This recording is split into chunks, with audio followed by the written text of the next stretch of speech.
Hi everybody, and welcome back to FANG Friday.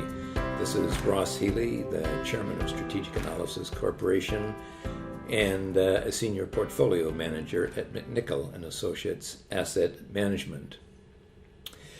As always, remember to like this video so that I know that you want to see more of what we do here at SAC. And if you're new to the program, then remember to click on subscribe so that you can get our YouTube channel every week when we publish them.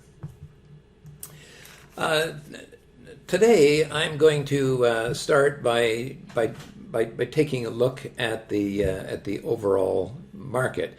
And by the way, of course, today is quite an interesting day because it's a triple witching day in which $1.8 trillion of options are expiring and I guess reloading. In addition to that, by the way, there is a rebalancing of the Standard & Poor's 500 index. Now on Tuesday, we also took a good look at at what happened when the TSX was rebalanced, and there was a couple of quite interesting changes that took place, indicating trends that I think are emerging on the TSX.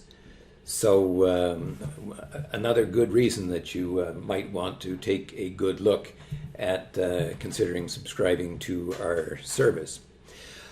Some time ago, you'll remember, those of you who are watching me on BNN, I observed that the stock market, as measured by the Standard & Poor's 500, had about 10% further to drop to 2 times book value, which now that you have been watching me on FANG Friday for some period of time, you know that that is the growth price. And it is a fact that the stock market as a whole acts like a single stock.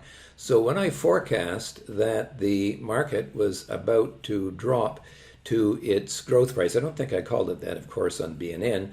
I probably said 2 times book value. Then the number that I had come up with precisely was 21.75, and of course the market hit 21.73.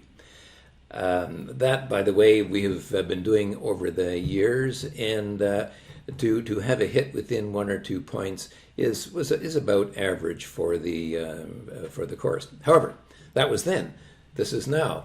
Since that time, the market has risen to about 3,000. In fact, a little bit over 3,000 as of today. And the question is, where's it going to go? Well, if we look at the math that is driving the SVA process, then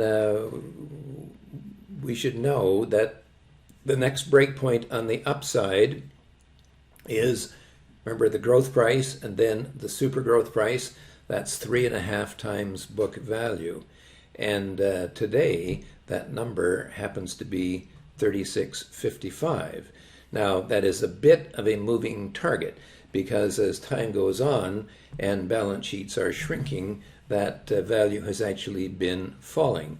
So depending on when the market gets up to this general area, then you'll want to have something that's a little bit more accurate than that. And by the way, another good reason for thinking about our service. Anyway, that's enough for that for the moment. Let's go and take a look at what's going on in the FANGs.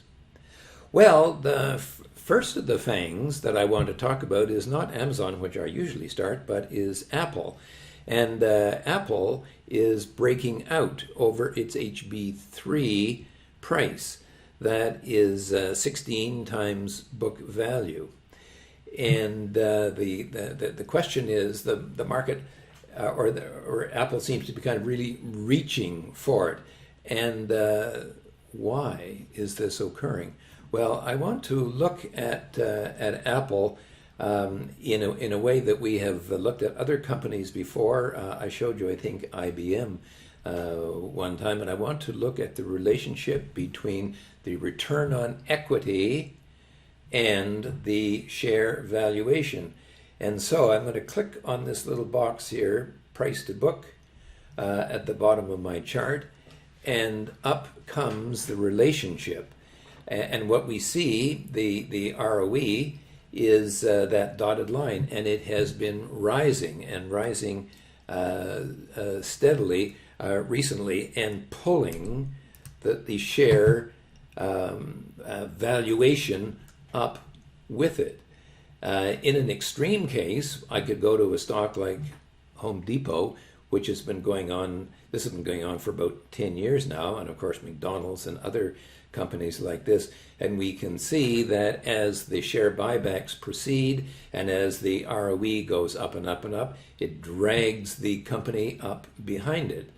The problem, of course, with this is that it is essentially leaving these companies high and dry at a huge price to book ratio. And the real issue, I think, going forward is getting down from here, because those values are reaching extraordinary extremes. Okay, taking a look at the rest of the FANGs, well, all we can say about Amazon is it just keeps on rising towards that HB4 price, even though you can see that the fair market value is sort of edging down just a tiny bit. Okay, turning to Facebook, well, we have seen that Facebook has broken out, and if you're optimistic, of course, we're hoping that it gets up to the bubble price. That's 7.4 times book value. Unfortunately, when we look back over the last couple of years, we see that after a breakout that the stock actually doesn't appear to get very far. So I'm a little bit concerned about just how far that Facebook can go. But for the time being, we certainly would have to consider this to be a hold, even potentially a hold buy. Microsoft, well, Microsoft has been a buy for some time now after recovering from its own breakdown, and it looks very much as if it's going to be heading for the HB2. Not much we can say there. The fair market value hasn't been doing anything in particular, but kind of going up with the stock. I don't see the stock breaking out above the HB2 as of yet, because there's certainly nothing like the dynamics that are potentially driving Apple in terms of share buybacks that are occurring here. Three stocks, Alphabet, that are trying to break out. Alphabet is struggling here, and here's the problem, of course, is when you look at the fair market value, and it continues to slide lower and lower as advertising slows down. So whether the stock can break out or not, you have to wait for it. Don't anticipate, because if you do, sometimes you can get a nasty surprise when the stock actually decides to set back instead. Netflix, well, we've been watching Netflix for a long time, struggling to break out over its HB4 without any success whatsoever. So far as I'm concerned, that remains a stock that I would not have in my portfolio.